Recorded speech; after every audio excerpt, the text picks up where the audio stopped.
Well, Reid, let's start off with women's team number 8 ranking in the country. Is that something you guys look at, or it's an indication of your performance specifically by the pole vaulters in Catlin Sawtell early this season, but something that you guys are proud of?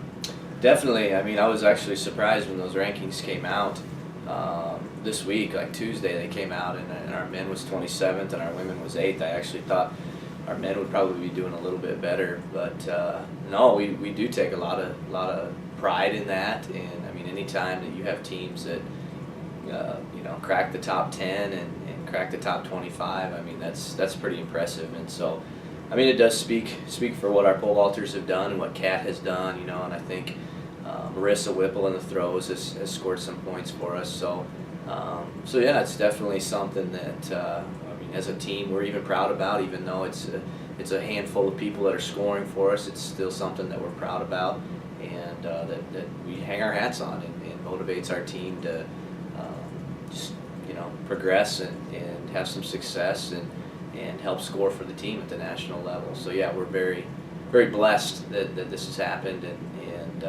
excited to see what comes. Definitely. And going to this past weekend, the MSU Multine Open, Austin Schaefer and Jordan Benz both won their events, but you guys had over 30 top 8 finishes. It was a good weekend. Yes, it was. Coming from the Mankato meet early on, I mean, to this meet, it's just so many more competitors. I mean, they run 3 heats of they run a prelim semifinal in the hurdle. So Kat Sawtell was running 3 hurdle races that day, and they have minimum marks in the jumps, and it's just a lot bigger meet for us. But we stepped up, and I didn't know that stat before you just said that about top 8 finishes, but I knew that we had some really good performances, from the throws to some of the jumps to the pole vault, even the distance runners stepping back on the track with Billy and Bobby coming back. It was a really good day. Rachel Huffman had a really good day in the mile. I think she set a 5-second PR in that, so that was exciting for her. Kat set a personal best in the hurdles. Scott jumped 16. I think he's 7th maybe on the Division II national list right now. So.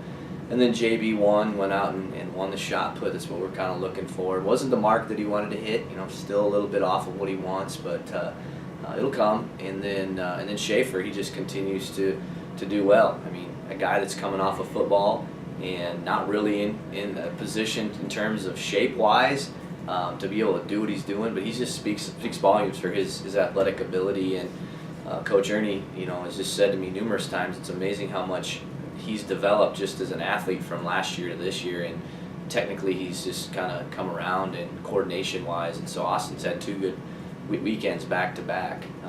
But yeah, overall it was a good meet. I feel like our athletes stepped up to the caliber of competition that was there, and really took the bull by the horns this week. So. And you brought up the Brockmullers, and Jace Kraft also had a couple top 4 finishes.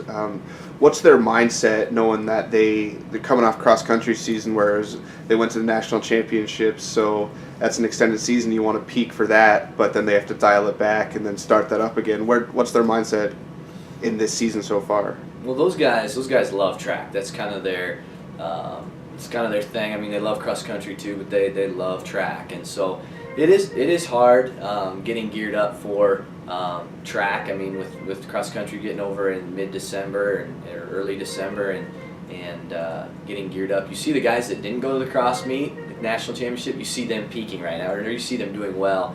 And our guys are just off of. You can tell they're still putting in the miles. They're not tapered. They're not rested, and obviously that's not the point that we're going to be in the season right now. But you can just tell they're not as fresh as some of those kids that didn't go to the national meet, and but they're excited. I mean, Jace came into my office and said, "Hey, Coach, I was 4 seconds off the provisional mark," and really excited about that. And unfortunately, that cross country went so long this year because of the setup that they had, and I think that's having an effect on some of those kids. Even at Augustana and Duluth and some of their top distance runners. For instance, Ethan and Matt for us aren't even going to race till the South Dakota State meet, and that's just because their season was so long, and we have to build back up that mileage and that base that they tapered off in cross country. So, but their mindset's good. I just think we got to get used to that 200-meter track, that speed again, and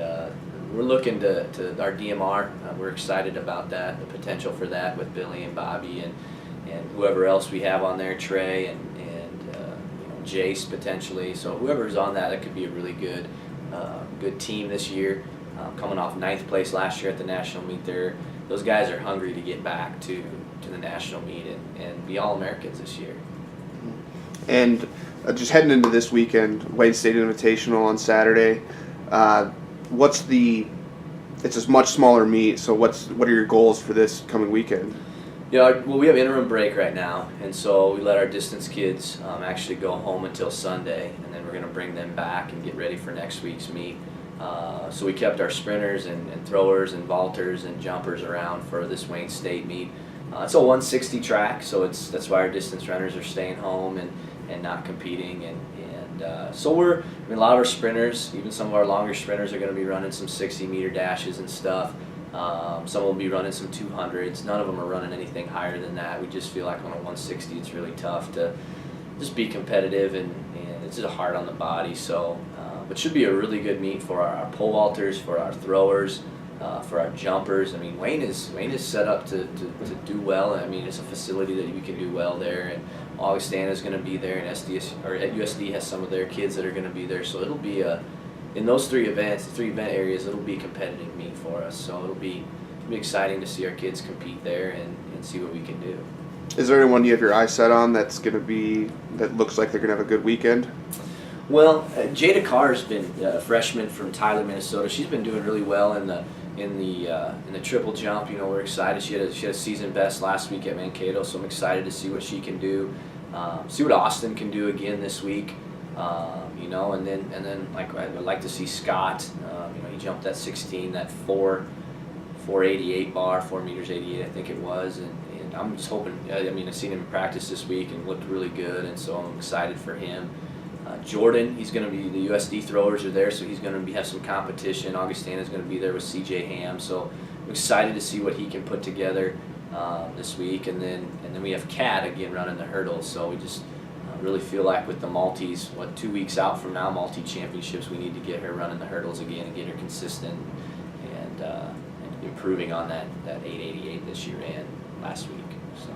Yeah, it should be fun. So good luck this weekend, and we'll catch up with you next week. All right, thanks.